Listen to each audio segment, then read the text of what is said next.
Good morning, Gathering Network. I am coming to you with a special announcement and opportunity for you this morning that's going to happen later in the month of November. As we make our way through the Secure Attachment series and conversation together, one of the things that we just learned from Adam Young is that part of the journey to healing is learning to engage our stories in written form. One of the tools that can help us in this process is the Emmanuel Journaling Prayer Experience. You are each invited to join us for a 2-part learning opportunity on Zoom on Thursday night, November 12th, and Thursday night, November 19th from 8 o'clock p.m. to 9:30 p.m. This is hosted by the Gathering Network and Steve and Kim Specker. And whether you've done this Emmanuel journaling process before with us, or this would be a first-time learning experience for you, both men and women are invited and encouraged to join in. Keep in mind that it is essential to plan to participate both weeks in a row to get the full experience.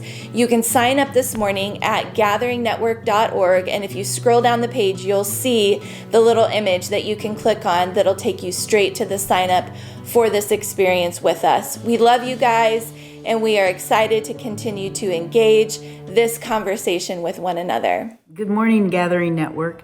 I'm Gretchen Clothier. I'm so glad to be with you this morning. Listen, we all know that this world is a crazy place right now. There's so much upheaval and so much darkness, a lot of uncertainty and a lot of things to be afraid of and freaked out about. Sometimes it just all seems too overwhelming, and I think it blinds us from God's presence in our lives. But God is not deterred by the darkness. Jesus is still the light of the world. Continue to seek Him. He is actively working. He's sovereign. None of this is out of His control or out of His hands. He is still the God of love, the God of peace, the God of answered prayers. He is with you today. He is with us today. Let that give us hope. We have some announcements now. Let's take a look at these slides together, and then we'll be back for the call to worship.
I want to thank Derek and Ashley this morning for their update. And you guys, this is a new endeavor for the Gathering Network community to have and to declare a missionary that we as a community officially adopt and invest in for the long haul.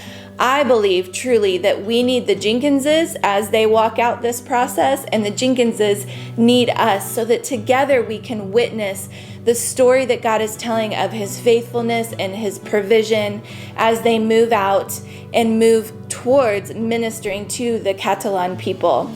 As you can imagine, COVID has greatly complicated their ability to deepen their relationships across the Gathering Network, to know each one of you and to be known by you. If you are a covenant partner with us, you will continue to receive updates and ideas on ways to connect with the Jenkins and their journey to Catalonia as we learn together how to rally around them for the long haul. And of course, if you want to know more, if you're interested, if you're curious, or you have questions, you can reach out to them at any time through their website at alightshines.org. So our call to worship today is Psalm 116, verses 1, 2, and 5. I love the Lord because he hears my voice and my prayer for mercy. Because he bends down to listen, I will pray as long as I have breath. How kind the Lord is, how good he is, so merciful, this God of ours. These verses give me so much encouragement, knowing that God hears our prayers. He actually bends down to listen. That is just such a tender image to think of God bending down to listen, and he answers. It may not be the answer that I want or that I asked for, but we can always know that the answer he gives us is based on his character that says in verse 5 that he's kind, he is good, and he's merciful. And he answers according to what is best for us, and he knows what is best for us.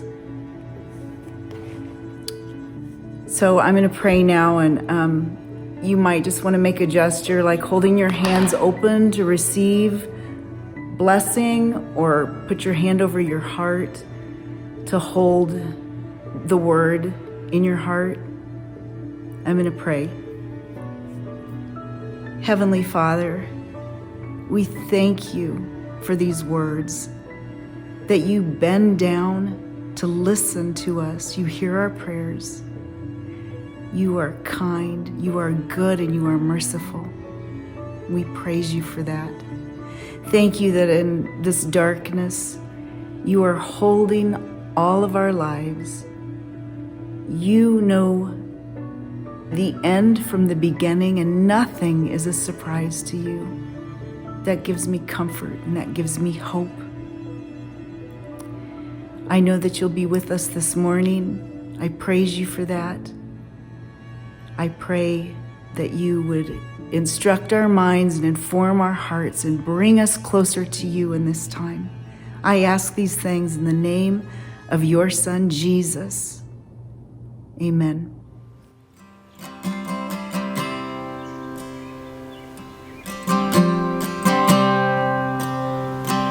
I love you, Lord, for your mercy never fails me.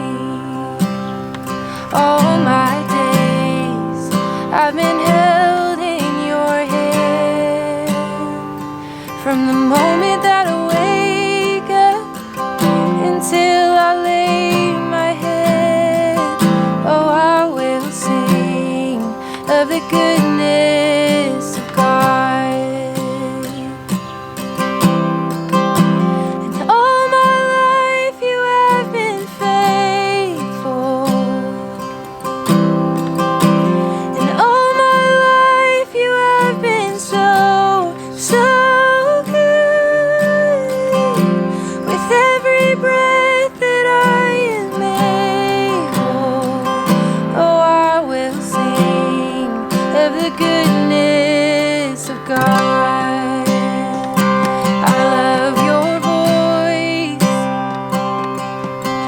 You have led me through the fire, and in darkest night, you are close like no other.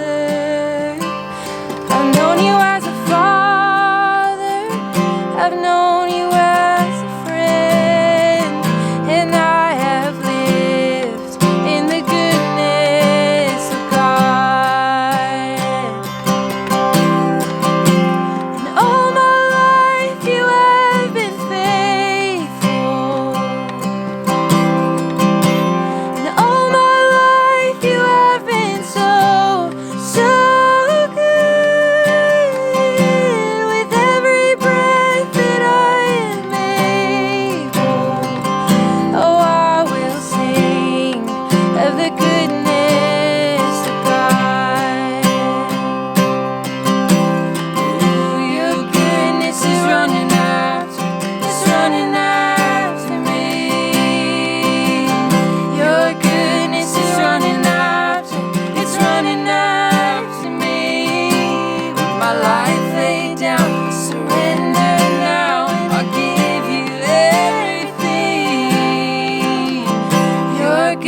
goodness is running after, it's running after me. And all my life you have been faithful. And all my life you have been so good. With every breath that I am able, oh, I'm gonna sing of the goodness of God. Yes, I will sing of the goodness of God. I will sing of your goodness of God.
Good morning, everybody. Hey, I'm really glad to be with you and to bring you our sermon today, which is the second part of my conversation with Dr. Todd Fry.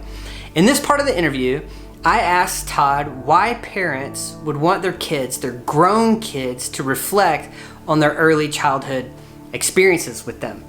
Whenever I tell my empty nester friends, those with grown children, about this series, how growing in secure attachment to God, self, and others requires us all to go back and look at our early childhood experiences, I can see this wave of panic wash over them. They're like, oh my gosh, what in the world is gonna come up? Well, parents, those of you with grown children, you are a bridge generation. And what do I mean by that? I mean this. I mean that your parents, the generation before you, did not have the information that we have today. All the info that we are running with right now started to become public right about the time your kids were babies. And you would have had to have been a real, pop psychology nerd at that point to really have all of this, access to all of this. But today, new parents, your kids, are overrun with data created by therapists and scientists, doctors and researchers and neurologists, even religious leaders that we're now calling neurotheologians. And all that info is being produced, it's being distilled down into books, TV shows, documentaries, blogs, podcasts, websites, all that stuff. And we now know so much more than we did even a decade ago about how we as humans really work. More information is coming in all the time about marriage and parenting and relationships, identity, self-awareness, sociology, and all of that from a philosophical, behavioral, scientific, and spiritual point of view. There is so much more information now than there used to be, and you were the bridge generation between what was and what is. You know, I kind of liken this to an experience that Alyssa and I had years ago when we were shopping for a car seat for Reeve. And we went up to Bye Bye Baby, I think is what it was. And we walked on to the sales floor, and the salesman comes out, and there's like this sea of car seats, and he starts to educate us on the differences between each one. And he's like, if you get hit head on at 50 miles an hour with this one, then your baby's going to be protected this way or that way, or a side impact at 45 miles per hour is going to be protect your child this way with this model. And it was all just a bunch of data-driven information, and it overwhelmed us. And I remember turning to Alyssa and saying, I never sat in a car seat a day in my life. Like, not one time was I ever in a car seat as a kid. We always sat on the hump. You know, there was like a hump, this thing that you would pull down. And when you pulled it down, the kids would want to sit on that hump in between mom and dad. And y'all, it was like a straight rocket launcher. You know, if we were ever in a head-on collision, it would have been like a full-on rocket launcher. Never did a car trip, never did a long, road trip in a 5-point harness ever a day in my life. And yet there we were on the floor looking for a way to buy some car seat for our kids and feeling pretty fragile about it. Well, it was one of the ways that data was shaping the way that we were living in this new age. And it was important and it mattered, right? Well, similarly, like what we're learning about attachment right now, this theory about how a child grows up to become a secure adult, able to give and receive in emotionally stable and mature relationships, is changing how we understand our emotional development as human beings. And even though John Bowlby, who originally thought this stuff up, began this work in the 50s, it really has only become accessible in the last 20 years or so. And now it's nearly pop psychology. It's everywhere. It's regarded heavily as empirical truth that our early relational experiences have shaped us profoundly. Well, the reason why I called those of you with grown children a bridge generation is because you are certainly that. A bridge between generations, one old school generation and now this new school, right? Your children, millennials, largely speak this language of pop psychology. They understand self-awareness as a roadmap to understanding themselves and also the world. And they are on a quest to know themselves with urgency. But your parents were probably not like this. They were old school, OGs, they were tough. Children of the Depression generation. Your mom was likely a homemaker, aka a home manager. The nurture in the home probably came from her, if it came at all. Your dad was likely not looking for a way to connect with you emotionally, but rather he was like a provider. He was rational, aka unemotional, present in the home, but maybe not present with you emotionally, and that shaped you. There was no brain science alerting them or equipping them to attune to you. Attuning to you was probably not their goal. There were different ideologies. There were different philosophies. There were different theologies that were driving them at that time. And as a result, you were shaped a certain way. But you also likely got enough pop psychology of your own from your own generation that you were able to level up in terms of being able to respond to your children with the softer kind of emotionality than your parents had responded to you. And in retrospect, what you've been able to pull off in parenting in contrast to your upbringing is nothing short of a miracle. And it is a fact that you are a wonder.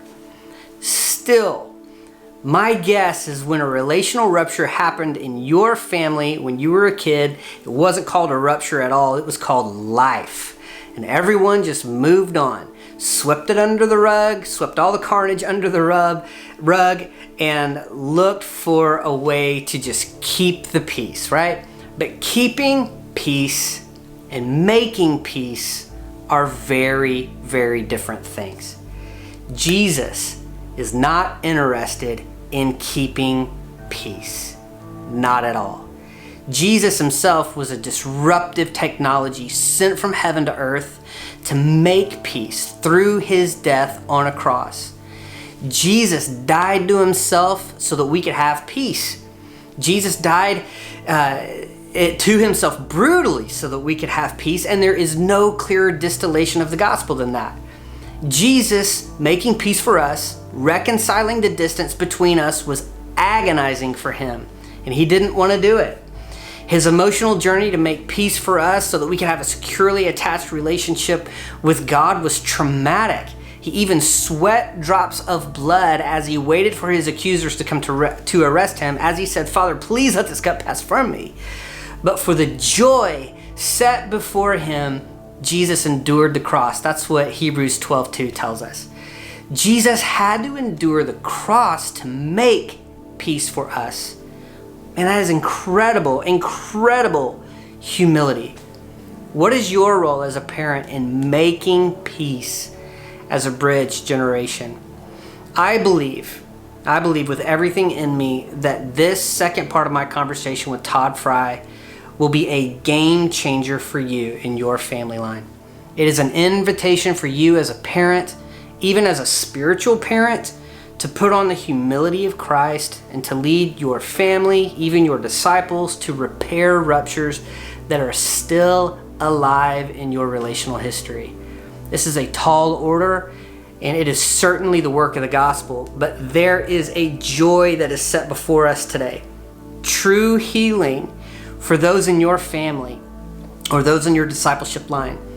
What we are doing today has the potential to change your family and the church, I believe, for generations.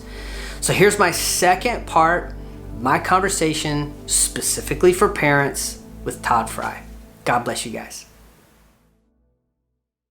Well, I want to kind of shift and change lanes a little bit and talk about parents, talk to parents, address the parents that are watching. Because someone exploring their attachment development, I feel like this can feel like a minefield almost, you know. I think about our church, and in our church, we have parents and grown children in the same room watching these conversations. Yeah. And I can only imagine how hard that it might be for those parties, depending on the level of honesty that they've had talking about their family story. I can imagine that this might be an uncomfortable moment for them. And personally, I'm already feeling how important it will be for my kids to be honest about their experience with Alyssa and I. You know, we have like a therapy fund, you know, we've set aside. But we know that as they get older, them being able to talk about their experience with us will make all the difference in them becoming differentiated and mature adults.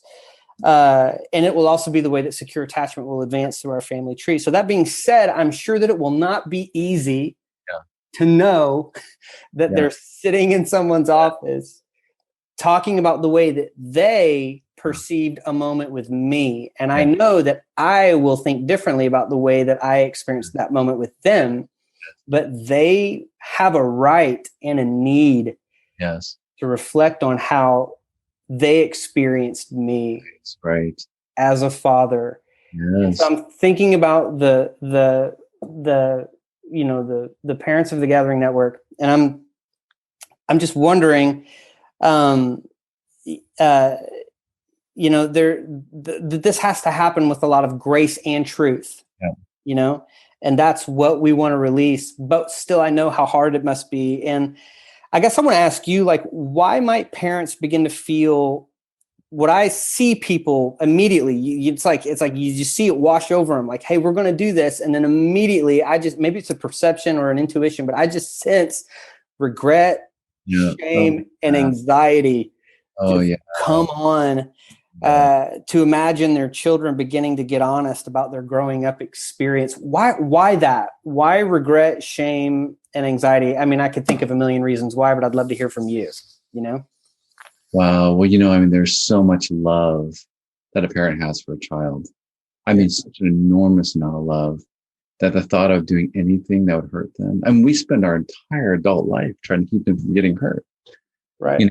Parent life, from other people, from running out in the street. I mean, we exert so much energy to keeping them safe that we can hardly bear the fact that we would have inflicted any pain. Mm-hmm. And so I think that's part of the shame. That's part of the worst feeling inside, that I would have done anything that would have led to my child suffering at all. Mm-hmm. But it comes from a really loving place, and a parent's love for a child is so powerful that any hint of not having done that well is just unbearable. Right. And just naturally unbearable. Mm-hmm. And to be able to be honest, to face the fact that you actually may, without even knowing it, did something or didn't do something for your child, that we now know would probably been good to do. I mean, I remember when my kids were, my youngest was born, there's this book out that was called Parenting God's Way. And it allowed your kid, where you basically put your kid down in their crib and you let them cry it out. Oh, dude, we did that. Oh, I mean, it's the worst. Yeah. Did you do that? Oh yeah. Yeah. I Oh, that gives me. Yeah. That gives me so much assurance today. Oh, Man, gosh. that's where I did it. I did it. I did. I remember my oldest son. He's just crying and screaming, and holding my wife and saying, "You can't go in there. The book says not to go in there." Well, now there's all sorts of lawsuits against that book, and all the attachment research saying that was the worst thing we could have done, and all that kind of stuff. But anyways, Parenting God's way, is that what it was I called? think it was Parenting God's Way. Yeah, I think it was. That's There's what. There's Yeah. a lens. There's a Lord- lens for you. Lord have mercy. Anyone who would think they know how to parent like God, Right. that's a problem, right? So, anyways, but I think as we look back, we realize that we didn't. I didn't have the information to know how to do it, just like your parents didn't have it, or I didn't have my parents doing it in a way that taught me how to do it well. I was just replicating what I knew. My heart was full of love, but I didn't know better. And the problem is that when a parent doesn't want to know better, because their own shame gets in the way, they don't want to accept the fact that there are things that I didn't know. And I think when a child goes to a parent as an adult and says, "This is something that hurts me," I think the quickest response is, "Well, I get a pass because I didn't know," or right. Or Right. maybe wrong. Maybe you're just getting caught up in this pop psychology, thing. And it's, and you're going with the trend of it's all your parents' fault for things that you do, and that's just not true. We're just getting to know more about all this. And so one of the things I've said to all three of my kids is I said, someday right now you might think that your mom and dad are perfect, but someday you're going to run across a situation or someone in which you're going to realize that there's something that I did or didn't do that hurt you. And I'm going to make you a promise. When that happens, I want you to make a promise. When that happens, first you'll come talk to me so I can ask for forgiveness. And then I'll pay for your therapy. Like for real. Yeah. Yeah. Real. Yeah. I said, when it happens, because I want to be part of restoring that thing that I didn't do, not because maybe I'm culpable, because maybe I didn't know. I am culpable in healing it. Right. Even if I didn't know at the time, I am responsible as a parent to heal what I can in my children whenever possible. So even though I may not have known and I may have been doing my best, it's still my responsibility to provide the healing that they need, because I am a powerful source of healing for them. Right. Much more powerful than my neighbor. And so I take on that responsibility. And what's important is that I understand that it's their perspective that matters. It's not actually even what occurred. Think back to the story with the little girl parents left for 10 minutes in the car. If the parents come back, it's 10 minutes, not a big deal. From the perspective of the 3-year-old, it's a huge deal. Right. And so the parent can say, well, parents accidentally leave their kids all the time. We as soon as we remembered that it was since we saw her in the car, we turned around and came right back. And so from their perspective, had they been left alone for 10 minutes in the house, they would have been fine. Right. Yeah. But it's the perspective that matters, and the perspective is being influenced by all of our life stories, everything that's going on inside of us. And so giving permission for our kids to have a perspective and understanding that that perspective needs to be listened to and needs to be honored, and at times corrected. They can carry a new perspective, but that's not the first response. Right. Yeah. Right. Yeah. When I was born premature in a hospital in Papua New Guinea, and I was an incubator for the first 6 weeks of my life, which is a pretty important time of life. Well, basically, they didn't allow my parents to come in and hold me during that time. And so, anyways, make a long story short, I talked to my mom about that and the effect that must have had on me at one point. And of course, she couldn't come in. She told me, she goes, well, actually, I would sneak in there every once in a while and I'd pick you up and I'd hold you. And just knowing that, began to change my narrative. Right. I had one narrative that I had hung on to, and it started to change my narrative. And so sometimes there's room for the parents to say, actually, the reason I couldn't show up for you at that ball game when you hit the 3-pointer at the end of the game wasn't because I didn't care. It was because of this. And they're living with a narrative that you just didn't care. And so sometimes we can correct that narrative, not in a defensive way, but in a loving way. But we first just have to give space for it to be fully articulated. Right. Right. And that's what I want to ask you, like how parents in their minds can begin to be uh, champions. You know, they can begin to accept and champion the fact that their children need Yes. to be reflective about they related to them as primary caregivers. So how can parents accept this as work that their children need to differentiate and mature? Yeah, absolutely. This is imperative work that Yes. their children would do. How can Right. they just? How can a person who is like, maybe I was struggling with this before, but now I listened to Todd Fry and he told me something that would help me kind of step up to it. Yeah. Well, I think one of the things is when a parent realizes the kind of wattage that they carry for a lifetime, Mm-hmm. especially in the early growing up years. And so when those early years have been thwarted with some sort of missed opportunity or whatever by the parent, that they realize that they carry that wattage to repair that more than anyone else can. Even though we can have surrogates that can help, Mm-hmm. they have the power to do that. They can keep themselves humble and open and be able to handle their own shame. Mm-hmm. They'll say to themselves, you know what? Every parent has made mistakes. Mm-hmm. Every parent every child can share something with their parents. My kids will share stuff with me. Your kids will share stuff with you. Just count on it. Mm-hmm. Right? You could have read all the books. I mean, my wife and I were both therapists. Right. We know as much as there is to know. And we have made mistakes and will continue to make mistakes. And the acceptance of that fact and within that humility is what's really helpful, right? To say, welcome to the human race of parenting. Yeah.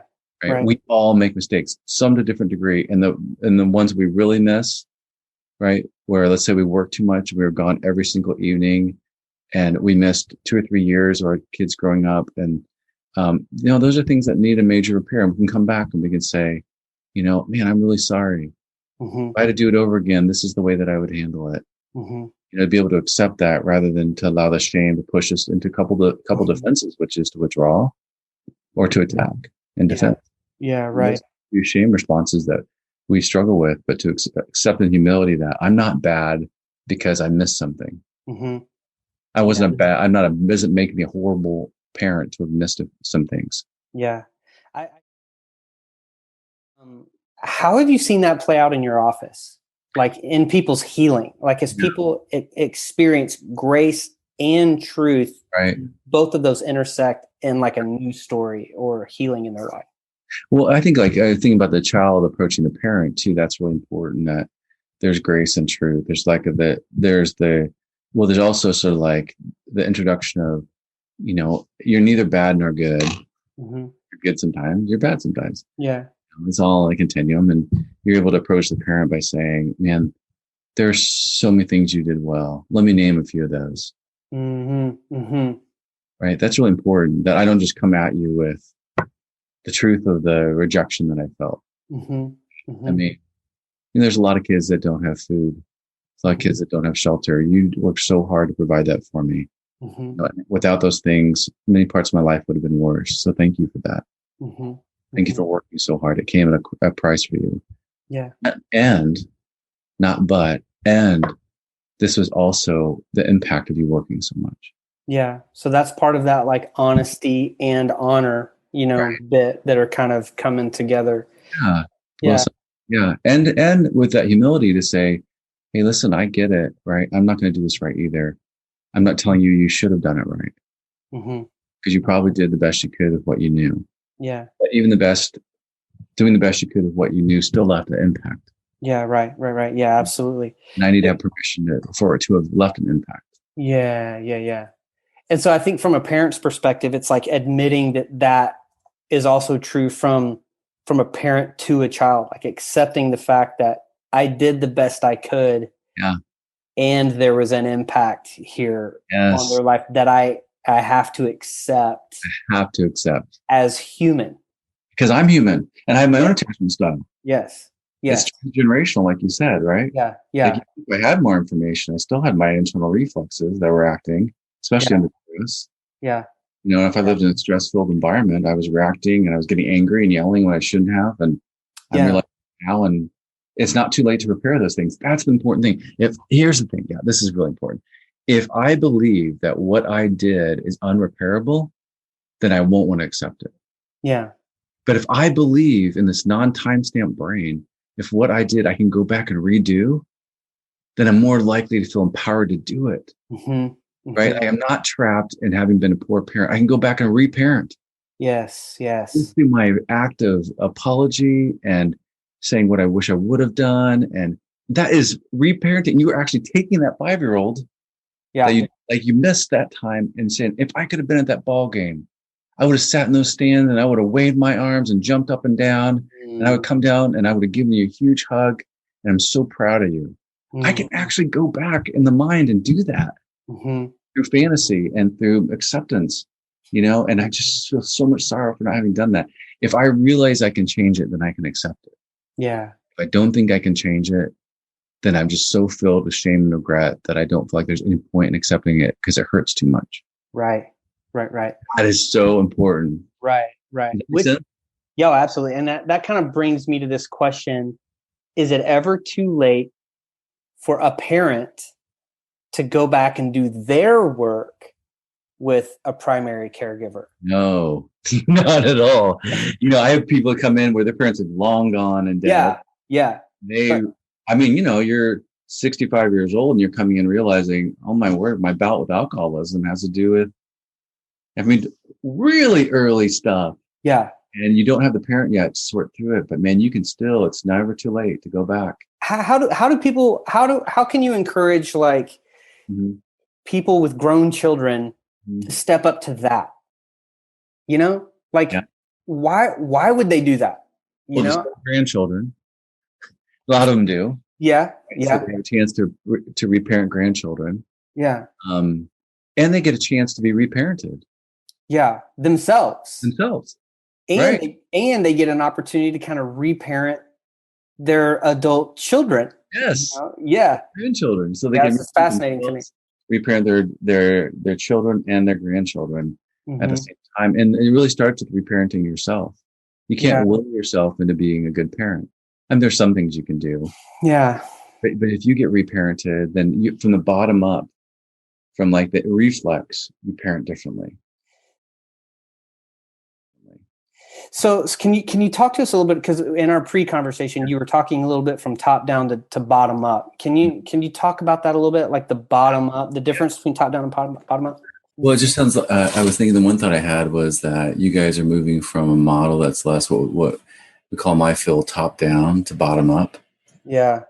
Where top down is more information, bottom up is more transformation. Yes, that's it.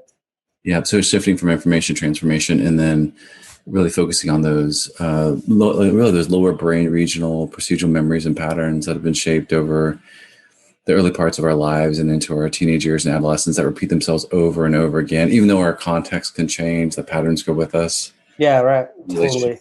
Life and the different circumstances, conversations, and particularly under threat.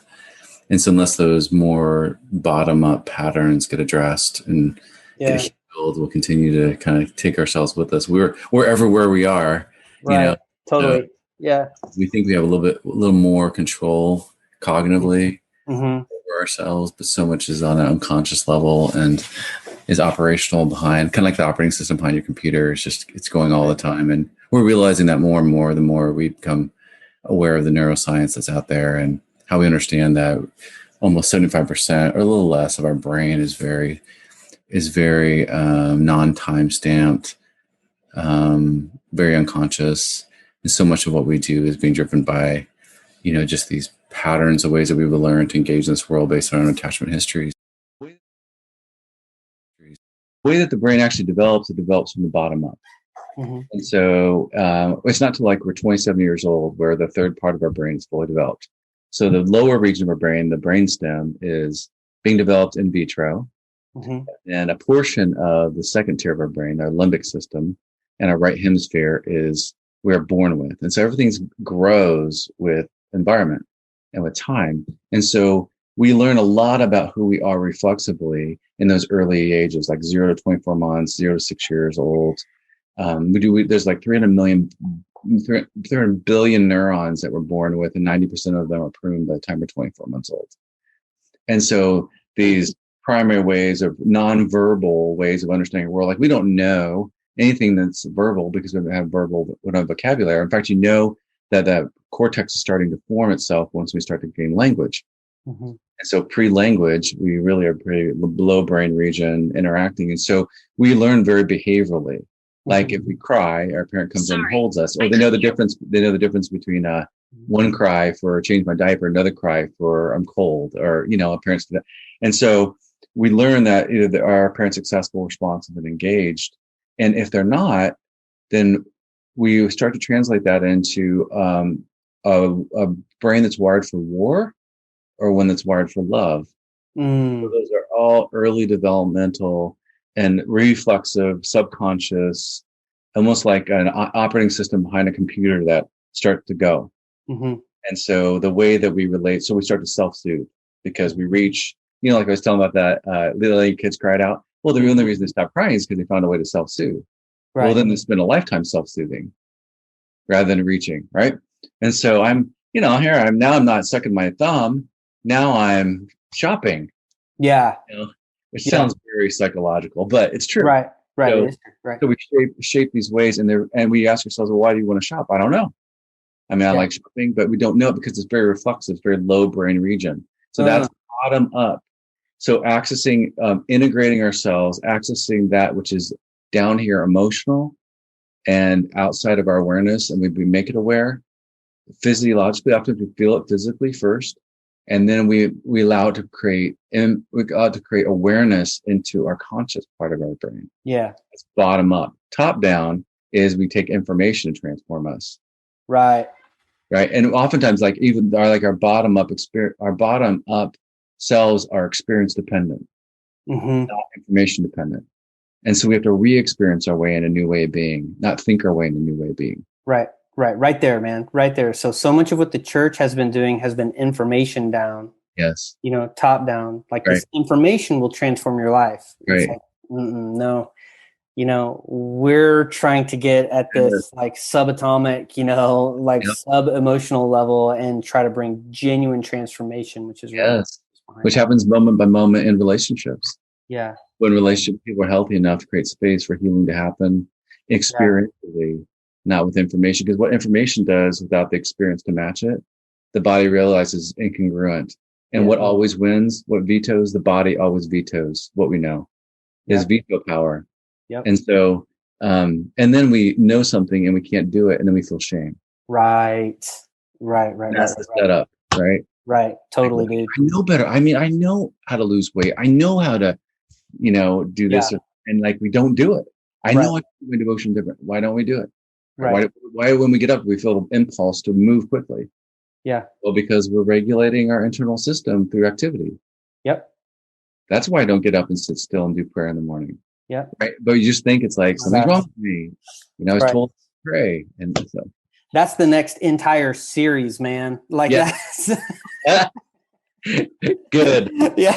Little preview. Yeah. And I'll call you on that one and we'll do a 16-week study on it. Gosh, that's it, man. One more question. Yeah, you bet. And it feels hopeful to me, but how can families begin to talk about their respective stories with grace and truth? Yeah. And what makes that possible? So what if an empty nester parent is watching this today and they're like, you know what, I would like to start doing some story review. Yeah. Well, it's much easier for the parent to go to the child than for the child to go to the parent. Yeah. It's much easier for the parent to say, I'm realizing that there's probably some things I did wrong, some of which I know, some that I don't know, but I want to give you permission, safe permission to be able to explore anything with me. Is that it? Is that the line? It's like, I want to give you permission to explore to safely explore anything with me that went wrong for you as a kid. Went wrong for you. For you as a kid. Yeah. Any times I wasn't there emotionally for you. Yeah. And what does a parent need to do in that moment, man, to kind of, how does their posture, what is their affect to be, I'm just imagining like empathetic listening. I'm so sorry that was hard for you, going a lot further than. Yes. Staying, first it's act of humility. So there's a humble posture. There's an invitation. There's curiosity. there's all sorts like, tell me more, right? Describe that for me more, right? I'm so sorry. It's a posture of reconciliation and repair. Yeah. Knowing that whatever this child shares with me, I'm willing to repair it in whatever means I need to. And again, sometimes the repair is just, I'm sorry, I missed that one. And if I had to do it over again, this is what I would have done. I wish I would have known then, and I know how much this hurt you. Yeah. I'm sorry it continues to hurt you. Yeah. I want to be a part of continuing to repair that for you. Yeah. Or it might be that in addition to, man, if you would have known my heart then, this is what I really thought about you, even though I couldn't show you. Yeah. Right. I really loved you. I loved you so much. And even though I felt like I couldn't emotionally show that to you, right. I really did. And I do now, whatever that missing piece is, the thing I couldn't do then that I wanted to do, I can do now. Yeah.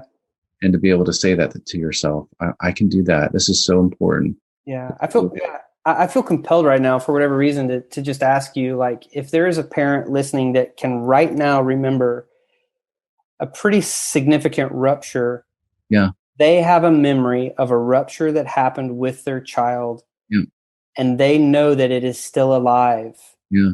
There has not been repair. There has not been reconciliation. Yeah. What would you encourage them to do with that? So everything got pushed under the mat. I would go directly to my child and say, as a result of what I've been listening to and learning and growing, I have a memory of an experience with you in which I believe that I failed you. And this is what I would have done differently. I don't know even if you remember it that way, but this is for me too. I want to reconcile myself to this memory because I could have done better, and now I know better. And so I want to do better by you. And whether, a lot of kids will be like, oh, it wasn't a big deal. And it was a big deal to me that I missed that with you. Yeah. Or if it was a big deal, I wanted to give you space and permission for that to be a big deal for you. Because at the time, what I communicated to you was, let's just move forward with this. Yeah. Let's not talk about this. And does that apply not only in like nuclear parenting, but also in like spiritual parenting, like just relationships and friendships in general, to kind of go and apply that kind of. Absolutely. Hey, when grandma died or when your friend died, right? I didn't show up for you there. I didn't give you space to talk about it. Right. I just put you in the car on Monday morning and drove you to school and didn't even ask you how you were feeling. I completely missed that one. Right. That must have been really sad for you because grandma was really important. It's like that, right? Like, here's my do-over. Yeah. Like, I had a bit of speed that morning. My mind was preoccupied. I didn't even pause. I didn't even know it was important for you to process this. Yeah. Your parent. And now I know, and now I'm going to go back and redo that or whatever that event is. Yeah. And if you know what those events are, your kids will probably remember it. Right. Times when these are the keys, times when whether you're throwing out bids, pain or gain moments. Those are the most critical moments. Anytime there is perceived pain or gain, if I missed one of those are where the wounds of parenting happen. Wow. Time when something exciting for me happened and you weren't there. You weren't accessible, responsive, and engaged. Or times when I was experiencing pain and you weren't accessible, responsive, or engaged, or curious. Yep. And if I can go through the Rolodex of those times, then I can probably pick out the times that we call attachment wounds happen in those times, the pain and gain, and accessibility, non-responsiveness, and non-engagement. Does that help? Man, that does help. That really does help. And it's kind of helping me. I think it's helping all of us. I think it's easy for people who are in the wake of your life or even in the wake of your influence to be like, oh my gosh, Todd and Melissa, they just have the thing, they just have the Jedi, X Factor, whatever. It's like they just hatched into this life, like being able to do relationships well. But I think what you're telling me today, and you're really encouraging us with the reality that actually what you guys have done is you have acquired a lot of skills. Right. You've done your work and you've acquired a lot of skills. Oh, for sure. Well, and I'm in my own therapy all the time. Yeah. I'm talking to little Todd this whole year. I spent 100 hours with little Todd addressing him so I could be a different parent. I wish I would have done that earlier. I didn't know to do that. Yeah. And so I've apologized to my kids for lots of things. Yeah. You guys are really young. I don't think I got on the floor often enough and played with you and wrestled with you. And I'm doing a lot better job of that now as a as an adult parent. But two of my kids are launched and one's still in the home. And yeah, so I didn't know. Yeah. Todd, man, thank you so much, dude. This has been a wealth of a treasure chest of information, man. And people can find you at attachmentcounselor.com. Yeah. And there's a bunch of therapists there. Okay. So therapy, they can fill out a new client form. It comes to me, and I'm pretty full right now. I mean, that changes, but I can refer them to anyone in that group. Yeah, that's great, man. Well, you also run a podcast called The Space Between about the integration of faith and science. And you guys are exploring a lot of cool things there. People can find you there. Yeah. But man, the Gathering Network, once again, man, what an imprint. Thank you so much for your investment in us today. And we hope that will continue, man. Yeah, I look forward to the future. Yeah. All right. Thank you, Todd. Thank you, man. Right.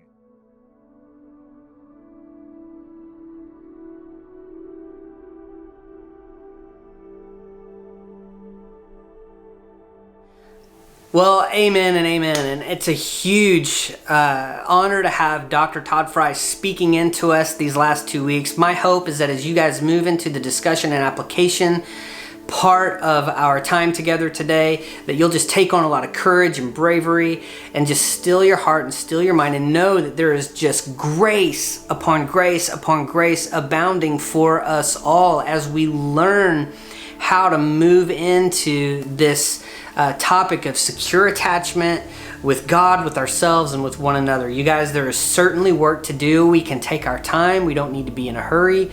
God is with us.